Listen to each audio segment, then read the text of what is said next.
ચાલો આજે મહાભારતની એક ખૂબ જ ઊંડી અને શક્તિશાળી કથામાં ઉતરીએ.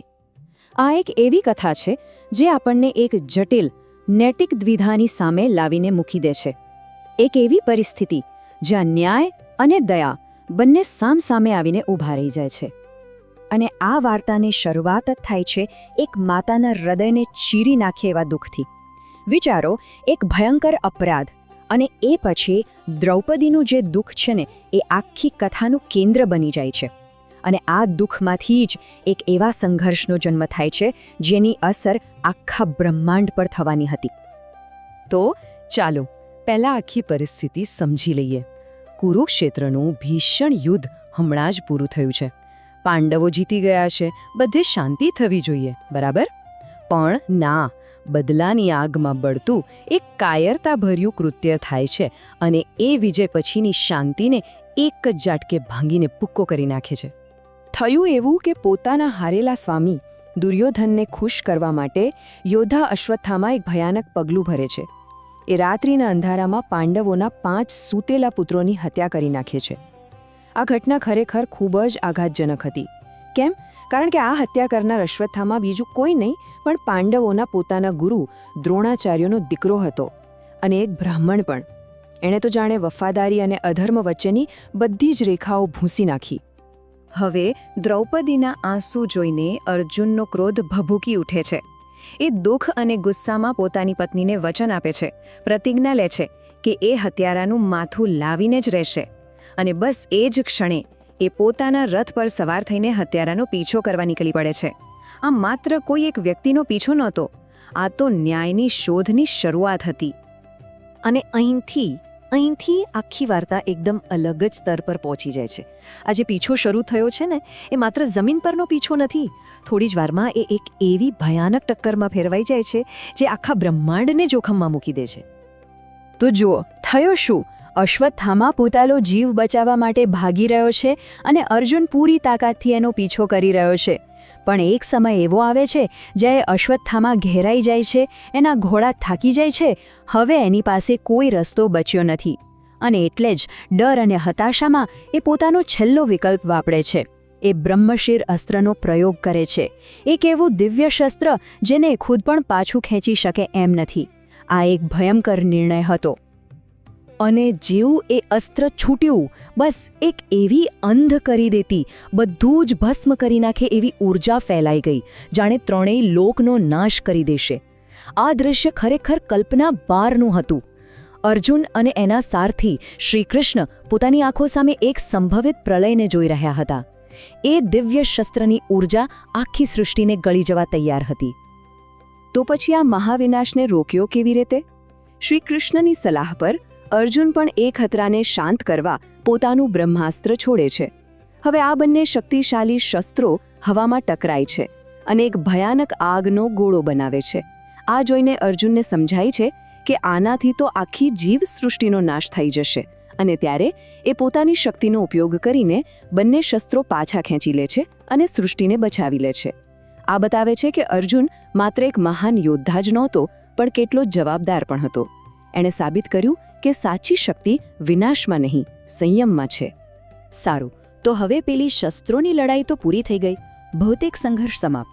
પણ હવે વાર્તાનો સૌથી જટિલ ભાગ શરૂ થાય છે અને એ છે નૈતિક સંઘર્ષ. અપરાધી પકડાઈ ગયો છે, પણ હવે એનું કરવું શું? જેવું પેલું આકાશી યુદ્ધ પત્યું, અર્જુને અશ્વત્થામાને પકડી લીધો અને એને ન્યાયસભામાં લઈ જવા માટે એક પશુની જેમ દોરડાથી બાંધી દીધો. વિચારો, એક સમયે જે ગૌરવશાળી યોદ્ધા હતો એ હવે એક અપમાનિત કેદી છે. એને આ રીતે બાંધવું એ એના કૃત્યની નીચતાનું પ્રતીક હતું. અશ્વત્થામાએ જે કર્યું એ પરિવાર અને સન્માન વિરુદ્ધનો સૌથી મોટો અપરાધ હતો. તો હવે પ્રશ્ન એ છે કે આનો સાચો જવાબ શું હોવો જોઈએ? પ્રતિશોધ કે પછી દયા? આ એક એવો સવાલ છે જે આજે પણ આપણને વિચારતા કરી દેશે. અને હવે આપણે વાર્તાના એકદમ કેન્દ્રમાં પહોંચીએ છીએ. અહીં મુખ્ય પાત્રો સાચો ન્યાય કોને કહેવાય એના પર પોતાના અલગ અલગ એકદમ વિરોધાભાસી વિચારો રજૂ કરશે. સૌથી પહેલા આવે છે શક્તિશાળી યોદ્ધા ભીમનો મત. એ સ્પષ્ટપણે કહે છે કે એનું મૃત્યુ જ એકમાત્ર સાચો રસ્તો છે. એણે કોઈ કારણ વગર સૂતેલા બાળકોની હત્યા કરી છે. ભીમ માટે આ માત્ર બદલો નથી, આ રાજધર્મ છે. શાસ્ત્રો પણ કહે છે કે આવા આતાતાઈ એટલે કે આક્રમણખોરને દંડ આપવો એ રાજાનું કર્તવ્ય છે. એ માને છે કે આવા અપરાધીને જીવવાનો કોઈ હક નથી. અને પછી વાર્તામાં એક એવો વળાંક આવે છે જેની કોઈએ કલ્પના પણ ન કરી હોય. જે માતાએ પોતાના 5 દીકરા ગુમાવ્યા છે એ જ દ્રૌપદી દયાની માંગણી કરે છે. એ કહે છે, એને છોડી દો, આ બ્રાહ્મણ આપણા ગુરુનો પુત્ર છે. હું નથી ઈચ્છતી કે એની માતા પણ મારી જેમ રડે. જુઓ, દ્રૌપદીની કરુણા એની પોતાની પીડા કરતાં પણ કેટલી મોટી છે. એ અશ્વત્થામાની માતા કૃપિના દુઃખને સમજી શકે છે અને પોતાના ગુરુપુત્રનું અપમાન નથી કરવા માંગતી. તો હવે જુઓ, બે પક્ષ એકદમ સ્પષ્ટ છે. એક તરફ છે ભીમનો તર્ક, આ હત્યારો છે, આક્રમણખોર છે, એણે નિર્દોષોને માર્યા છે. ન્યાય એ જ કહે છે કે એના જીવનના બદલામાં એનું જીવન લેવાય, એ મરવો જ જોઈએ. અને બીજી તરફ છે દ્રૌપદીનો તર્ક, એ આપણા આદરણીય ગુરુનો દીકરો છે. કરુણા એવું કહે છે કે એને છોડી દો, જેથી એની માતાને પણ એ જ પીડામાંથી પસાર ન થવું પડે. એ જીવતો રહેવો જોઈએ. એક તરફ કઠોર ન્યાય અને બીજી તરફ નિસ્વાર્થ કરુણા. આ જ છે આખી કથાનો નૈતિક સંઘર્ષ. હવે અર્જુન આ બેમાંથી કોનો પક્ષ લેશે? અર્જુન આ જ મૂંઝવણમાં ફસાયેલો છે અને ત્યારે શ્રીકૃષ્ણ તરફ જુએ છે. પણ શ્રીકૃષ્ણ કોઈ સીધો સાદો જવાબ નથી આપતા. એ તો એક જટિલ કોયડો રજૂ કરે છે. એ કહે છે, શાસ્ત્રો પ્રમાણે બ્રહ્મબંધુને એટલે કે પતિત બ્રાહ્મણને મારવો ન જોઈએ, પણ આ આક્રમણખોર મૃત્યુને જ લાયક છે. હવે તું તારું વચન પણ પાળ અને જે સાચું હોય એ કર. આ કેવી સલાહ? આ બંને વાતો એકસાથે સાચી કેવી રીતે હોઈ શકે? એક તરફ એને મારવાલો નથી અને બીજી તરફ એ મૃત્યુને પાત્ર છે. અર્જુન આ બંને વિરોધાભાસી માંગણીઓને એકસાથે કેવી રીતે પૂરી કરી શકે? શું ખરેખર કોઈ એવો રસ્તો છે જે ન્યાય અને દયા બંનેને એકસાથે સાચવી શકે? અને આ જ કોયડામાં આખી સમસ્યાનો ઉકેલ છુપાયેલો છે. હવે વાર્તા પોતાના સમાધાન તરફ આગળ વધે છે, જ્યાં અર્જુન આ જટિલ નૈતિક પરિસ્થિતિમાંથી એક એવો અનોખો, એવો બુદ્ધિશાળી રસ્તો શોધે છે જે ભીમ અને દ્રૌપદી બંનેની ભાવનાઓનું સન્માન કરે છે. તો અર્જુને કર્યું શું? સૌથી પહેલાં તો એ શ્રીકૃષ્ણનો છુપાયેલો ઈશારો સમજી ગયો. એણે પોતાની તલવાર ખેંચી, પણ અશ્વત્થામાને મારવા માટે નહીં. એણે તલવારથી અશ્વત્થામાના માથા પર જે મણી હતો એ અને એના વાળ કાપી નાખ્યા. અને પછી એ અપમાનિત યોદ્ધાને છામણીમાંથી બહાર હાંકી કાઢ્યો. અર્જુનનું આ કામ ખૂબ જ સૂક્ષ્મ અને બુદ્ધિથી ભરેલું હતું. એણે શારીરિક હિંસા વગર જ સજાનો અમલ કર્યો. ભલે આ કામ સામાન્ય લાગે, પણ એનો સાંકેતિક અર્થ બહુ જ ઊંડો હતો. અને આ ઊંડો અર્થ સમજવો ખૂબ જ જરૂરી છે. શાસ્ત્રો અનુસાર એક અપમાનિત યોદ્ધા કે બ્રાહ્મણ માટે અમુક અપમાનજનક કાર્યો એ શારીરિક મૃત્યુ બરાબર જ ગણાય છે. જેમ કે બળજબરીથી માથું મુંડાવવું, એની બધી સંપત્તિ છીનવી લેવી. અહીં એ મણી એની સંપત્તિ અને શક્તિનું પ્રતીક હતો અને એને સમાજમાંથી કાઢી મૂકવો. એટલે કે અર્જુને અશ્વત્થામાનું સન્માન, ગૌરવ અને એની શક્તિ બધું જ છીનવી લીધું. આ એક પ્રકારનું સામાજિક અને આધ્યાત્મિક મૃત્યુ હતું, જેને વધ પણ કહેવાય છે. અને એના માટે આ શારીરિક મૃત્યુ કરતાં પણ કદાચ મોટી સજા હતી. અને બસ આ રીતે અર્જુને એક એવી દ્વિધાનો ઉકેલ શોધી કાઢ્યો જે લગભગ અશક્ય લાગતી હતી. એણે હત્યારાને હરાવવાનું પોતાનું વચન પાળ્યું. ભીમના ન્યાયના આગ્રહને પણ સંતોષ્યો, કારણ કે અશ્વત્થામા હવે સામાજિક રીતે મૃત જેવો જ હતો. અને સાથે સાથે દ્રૌપદીની દયાની ભાવનાનું પણ સન્માન કર્યું, કારણ કે એનું શારીરિક જીવન બચી ગયું હતું. મહાભારતની આ પ્રાચીન કથા આજે પણ એટલી જ પ્રાસંગિક છે, નહીં? એ આપણને વિચારવા પર મજબૂર કરે છે કે જ્યારે કાયદો અને કરુણા સામસામે આવી જાય ત્યારે સાચો ન્યાય કોને કહેવાય? શું ન્યાય એટલે માત્ર નિયમો અને કાયદાનું પાલન કરવું, કે પછી એમાં કરુણા અને સમજણ માટે પણ કોઈ સ્થાન હોવું જોઈએ? આ એક એવો પ્રશ્ન છે જેનો જવાબ કદાચ દરેક પેઢીએ, દરેક સમાજે પોતાની રીતે શોધવો પડે છે.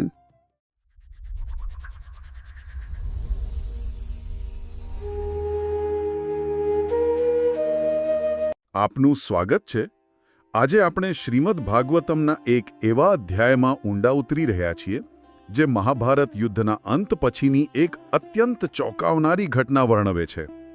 કલ્પના કરો કે યુદ્ધ જીતી લીધું છે, પણ ઉજવણીની જગ્યાએ માતમ છવાઈ જાય છે કારણ કે કોઈક રાતના અંધારામાં સૂતેલા 5 નિર્દોષ બાળકોની હત્યા કરી જાય છે. સવાલ એ છે કે આવા જઘન્ય અપરાધ માટે ન્યાય શું હોઈ શકે? શું હત્યારાને મોતની સજા આપવી એ જ આમ એકમાત્ર રસ્તો છે? આ અધ્યાય આપણને ન્યાય, બદલો, કરુણા અને ધર્મના એવા ગૂંચવાડામાં લઈ જાય છે જ્યાં સાચો રસ્તો શોધવો લગભગ અશક્ય લાગે છે. બિલકુલ. અને આ જ આ અધ્યાયની સુંદરતા છે. તે ધર્મને કાયદાની કોઈ કિતાબની જેમ નહીં, પણ એક જીવંત, શ્વાસ લેતા સિદ્ધાંત તરીકે રજૂ કરે છે. અહીં શ્રી કૃષ્ણ એક જજ તરીકે નહીં, પણ એક માર્ગદર્શક તરીકે ઊભા છે, જે આપણને શીખવે છે કે જ્યારે બધા રસ્તા બંધ દેખાય ત્યારે ધર્મનો સાચો માર્ગ કેવી રીતે શોધવો. રસપ્રદ વાત એ છે કે આટલી તીવ્ર ઘટનાની શરૂઆત એક લેખકની આંતરિક મથામણથી થાય છે. મહાન ઋષિ વ્યાસદેવ, હા, જેમણે મહાભારત જેવો વિરાટ ગ્રંથ રચ્યો. એ જ. તે પણ એક પ્રકારના અસંતોષથી પીડાઈ રહ્યા હતા. મને એ વાત હંમેશા આશ્ચર્ય પમાડે છે કે મહાભારત જેવો ગ્રંથ લખ્યા પછી પણ કોઈને ખાલીપો કેવી રીતે લાગી શકે. આ એક ખૂબ જ ઊંડો મનોવૈજ્ઞાનિક પ્રશ્ન છે ખરેખર. વ્યાસદેવને લાગ્યું કે તેમણે ધર્મ, અર્થ, કામ, મોક્ષ જીવનના દરેક પાસાને આવરી લીધા.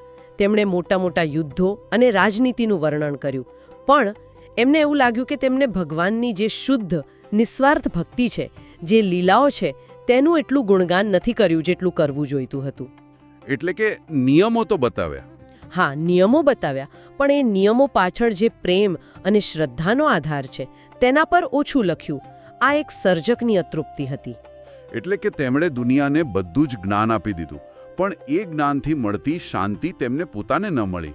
તો આ ખાલીપાને ભરવા માટે તેમણે શું કર્યું? તેઓ ધ્યાનમાં બેઠા, અને જ્યારે તેમનું મન ભક્તિયોગથી સ્થિર થયું ત્યારે તેમને 2 તત્વોનું સ્પષ્ટ દર્શન થયું. એક પરમ પુરુષ ભગવાન, અને બીજું તેમની માયાશક્તિ, જે પડછાયાની જેમ તેમની પાછળ જ હતી. માયાશક્તિ? હા, તેમણે જોયું કે આ માયા જ જીવને ભ્રમમાં નાખે છે, તેને હું અને મારુંના ચક્કરમાં ફસાવીને દુઃખી કરે છે. અને આ ભ્રમમાંથી બહાર નીકળવાનો ઉપાય? ઉપાય હતો ભગવાનની કથાઓ, તેમની લીલાઓનું શ્રવણ અને કીર્તન. આ જ્ઞાનને લોકો સુધી પહોંચાડવા માટે તેમણે શ્રીમદ ભાગવતમની રચના કરી. એનો મુખ્ય હેતુ એ જ હતો કે જે કોઈ તેને સાંભળે તેના હૃદયમાં ભગવાન પ્રત્યે એવી શ્રદ્ધા જાગે જે શોક, મોહ અને ભયને જડમૂળથી ઉખાડી નાખે. પણ અહીં એક વાત મને સમજાતી નથી. તેમણે આ ગ્રંથ પોતાના પુત્ર શુકદેવજીને શીખવ્યો, જેઓ તો જન્મથી જ બધું છોડીને બેઠા હતા, આત્મજ્ઞાની હતા, જેમને દુનિયાની કોઈ પડી જ ન હતી. તેમને આવી કથાની શું જરૂર? આ જ તો કમાલ છે. શ્લોક કહે છે કે આત્મા રામાશ્ચ મુનેઓ, એટલે કે જેઓ પોતાની આત્મામાં જ મગ્ન છે, જેમને કોઈ બંધન નથી, તેવા મુક્ત પુરુષો પણ કારણ વગર ભગવાનની ભક્તિ કરે છે. કેમ? કારણ કે ભગવાનના ગુણોમાં એક અજબનું આકર્ષણ છે, એક ચુંબકીય ખેંચાણ છે. શુકદેવજી જેવા પરમ જ્ઞાની પણ એ આકર્ષણથી બચી ન શક્યા.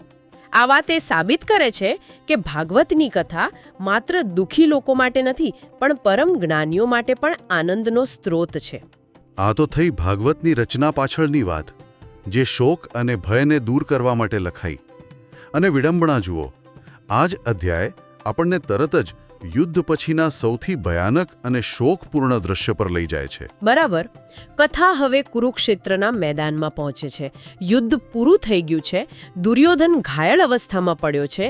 ત્યારે દ્રોણાચાર્યનો પુત્ર અશ્વત્થામા પોતાના માલિકને ખુશ કરવાના નામે એક એવું કામ કરે છે જે રાક્ષસોને પણ શરમાવે. તે રાત્રે પાંડવોના કેમ્પમાં ઘૂસી જાય છે. હા, અને ત્યાં સૂઈ રહેલા દ્રૌપદીના 5 પુત્રોને પાંડવો સમજીને તેમના માથા કાપી નાખે છે. આ યુદ્ધ નહોતું, આ હત્યાકાંડ હતો. યુદ્ધના નિયમો પણ હોય છે ખરું ને? બિલકુલ. યુદ્ધના નિયમો કહે છે કે સૂતેલા, નિશસ્ત્ર કે ભાગતા શત્રુ પર વાર ન કરવો. અશ્વત્થામાએ એ બધા નિયમો તોડી નાખ્યા. જ્યારે તે એ કપાયેલા માથા લઈને દુર્યોધન પાસે જાય છે, ત્યારે દુર્યોધન પણ આ કામને વખોડતા કહે છે કે તે ખોટું કર્યું. મતલબ કે આ કૃત્ય એટલું નીચ હતું કે મરતો શત્રુ પણ તેની નિંદા કરે. જ્યારે દ્રૌપદીને આ ખબર પડી હશે ત્યારે તેની શી હાલત થઈ હશે? તે ભાંગી પડી. જે માતાએ હજી તો યુદ્ધ જીત્યાની રાહતનો શ્વાસ પણ નહોતો લીધો, તેના 5 દીકરાઓની લાશ તેની સામે પડી હતી. તેના વિલાપથી આખું વાતાવરણ ગમગીન થઈ ગયું. આ જોઈને અર્જુનનો ગુસ્સો 7મા આસમાને પહોંચી ગયો. અને એણે પ્રતિજ્ઞા લીધી. હા, તેણે પ્રતિજ્ઞા લીધી, હું તારા આંસુ ત્યારે જ લૂછીશ જ્યારે હું એ નીચ હત્યારાનું માથું મારા ગાંડીવ ધનુષ્યથી કાપીને તારા પગમાં નહીં નાખું. અને શ્રીકૃષ્ણ સારથી બનીને અર્જુનને લઈ જાય છે. હા અશ્વત્થામા ભાગવા લાગે છે. હા અહીંથી ઘટના બહુ ઝડપથી આગળ વધે છે. હા અશ્વત્થામા જીવ બચાવવા ભાગે છે, પણ તેને ખબર છે કે તે અર્જુનથી બચી નહીં શકે. જ્યારે તેના ઘોડા થાકી જાય છે અને તેને લાગે છે કે હવે પકડાઈ જશે, ત્યારે તે ગભરાટમાં પોતાનું છેલ્લું અને સૌથી ખતરનાક હથિયાર વાપરે છે, બ્રહ્મશિર અસ્ત્ર. આ બ્રહ્માસ્ત્ર જેવું જ છે કે કંઈક અલગ? આપણી ફિલ્મોમાં તો બધાને બ્રહ્માસ્ત્ર વાપરતા બતાવે છે. આ બ્રહ્માસ્ત્ર કરતાં પણ વધુ વિનાશક છે. તમે એને આજના પરમાણુ શસ્ત્ર જેવું સમજી શકો. વાપરવું કદાચ આવડી જાય, પણ તેના પરિણામોને કાબૂમાં લેવા લગભગ અશક્ય છે. અશ્વત્થામા પાસે લોન્ચ કોડ તો હતા, પણ એને ડિફ્યુઝ કેવી રીતે કરવું એની ખબર નથી. એટલે એને ડરના માર્યા ચલાવી તો દીધું. બરાબર. અને તેની અસર, તેમાંથી એક પ્રચંડ આગનો ગોળો નીકળ્યો જે ત્રણેય લોકને બાળી નાખવા લાગ્યો. આ જોઈને અર્જુન પણ ડરી ગયો. તેણે તરત શ્રીકૃષ્ણ સામે જોયું કે હવે શું કરવું. હા, અને શ્રીકૃષ્ણે શાંતિથી કહ્યું, અર્જુન, આ બ્રહ્મશિર અસ્ત્ર છે. આનો જવાબ બીજા કોઈ હથિયારથી ન આપી શકાય. લોઢું જ લોઢાને કાપે. તું પણ બ્રહ્માસ્ત્રનો ઉપયોગ કરીને આ આગને શાંત કર. એટલે 2 પરમાણુ બોમ્બ સામસામે ટકરાયા. પરિણામ તો ભયંકર જ આવ્યું હશે. ભયંકરથી પર વધુ. બંને અસ્ત્રોના તેજથી આખું બ્રહ્માંડ સળગવા લાગ્યું. પ્રજા બચાવો બચાવોની બૂમો પાડવા લાગી.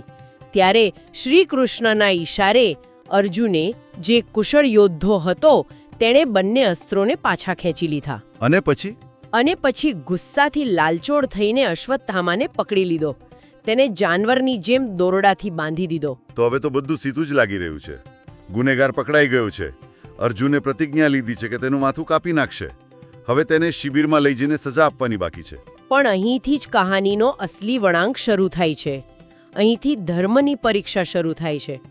જ્યારે અર્જુન તેને લઈ જઈ રહ્યો હતો, ત્યારે શ્રીકૃષ્ણે તેને ઉશ્કેરતા કહ્યું, અર્જુન, આને જીવતો ના છોડતો. જેણે નિર્દોષ બાળકોને ઊંઘમાં મારી નાખ્યા, એવા આત્તાઈને મારી નાખવો એ જ ધર્મ છે. અને પ્રતિજ્ઞાનું પણ યાદ કરાવ્યું હશે. હા, કહ્યું, ભૂલી ગયો. તે દ્રૌપદીને શું વચન આપ્યું તું? પણ અર્જુન તો દ્રોણાચાર્યનો શિષ્ય હતો. અશ્વત્થામા તેનો ગુરુભાઈ હતો, ગુરુપુત્ર હતો. ભલે તેણે ગમે તેટલું ખરાબ કામ કર્યું હોય, તેના પર હાથ ઉઠાવવો અર્જુન માટે સહેલો નહોતો. બરાબર. તે દ્વિધામાં ફસાઈ ગયો. એટલે તે અશ્વત્થામાને એ જ હાલતમાં બાંધીને શિબિરમાં દ્રૌપદી પાસે લઈ આવ્યો. અને જે દ્રશ્ય સર્જાયું, તે કદાચ મહાભારતનું સૌથી હૃદયસ્પર્શી દ્રશ્ય છે. સૌને આંચકો આપે તેવી દ્રૌપદીની પ્રતિક્રિયા શું હોય છે? મને લાગે છે કે કોઈ પણ માતા પોતાના દીકરાઓના હત્યારાને જોઈને કહેશે કે આના ટુકડે ટુકડા કરી નાખો. પણ દ્રૌપદી સામાન્ય સ્ત્રી નહોતી. તેણે જ્યારે પોતાના પુત્રોના હત્યારાને અપમાનિત, બંધાયેલો અને માથું ઝુકાવીને ઊભેલો જોયો, ત્યારે તેના મનમાં ક્રોધ નહીં, પણ કરુણા જાગી. કરુણા? હા, તે એ ગુનેગારને પ્રણામ કરે છે. એક મિનિટ, પ્રણામ કરે છે? પોતાના બાળકોના ખૂનીને? હા, કારણ કે તે તેના માટે ફક્ત એક હત્યારો નહોતો. તે તેના પૂજનીય ગુરુ દ્રોણાચાર્યનો પુત્ર હતો. દ્રૌપદી કહે છે, અને છોડી દો, છોડી દો. આ બ્રાહ્મણ છે. આ આપણા ગુરુદેવનું જીવંત સ્વરૂપ છે. પણ શું આ વ્યવહારુ છે? એક માતા માટે આવું વિચારવું અસાધારણ લાગે છે. શું આ એક આદર્શવાદી પ્રતિક્રિયા નથી જે વાસ્તવિક જીવનમાં શક્ય નથી? કદાચ એટલે જ આ કથા મહાન છે. દ્રૌપદી એક ઊંડી દલીલ આપે છે. તે કહે છે, જેમ આજે હું મારા પુત્રોના મૃત્યુ પર રડી રહી છું, તેમ હું નથી ઈચ્છતી કે તેમની માતા, આપણી ગુરુમાતા કૃપી પણ આ જ રીતે રડે. આપણે આપણા ગુરુના કુળને દુઃખી ન કરી શકીએ. અહીં તે બદલાની આગથી ઉપર ઉઠીને સહાનુભૂતિના ઉચ્ચતમ શિખર પર પહોંચી જાય છે. તે હિંસાના ચક્રને તોડવાની વાત કરે છે. આ સાંભળીને ત્યાં હાજર બધા લોકો દ્રૌપદીની પ્રશંસા કરે છે. પણ ભીમ શાંત રહી શકે એમ નહોતો. ભીમનો ગુસ્સો સ્વાભાવિક હતો. તે કહે છે, જેણે કારણ વગર સૂતેલા બાળકોને મારી નાખ્યા, એને મારી નાખવો એ જ સાચો ન્યાય છે. હવે જુઓ, સ્થિતિ કેટલી જટિલ છે. દ્રૌપદી ક્ષમાની વાત કરે છે, ભીમ બદલાની, અર્જુન પ્રતિજ્ઞાથી બંધાયેલો છે અને શાસ્ત્રો કહે છે કે બ્રાહ્મણની હત્યા ન કરવી જોઈએ.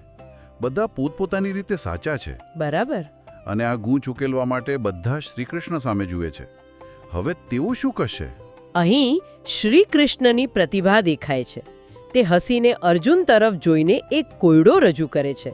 તે કહે છે, શાસ્ત્રો કહે છે કે પતિત થયેલા બ્રહ્મબંધુનો વધ ન કરવો જોઈએ, પણ એ જ શાસ્ત્રો એમ પણ કહે છે કે આત્તાઈ એટલે કે આક્રમણખોર વધને પાત્ર છે. અને પછી કહે છે, મેં તને આ બંને વાતો કહી છે, માટે તું મારી બંને આજ્ઞાઓનું પાલન કર.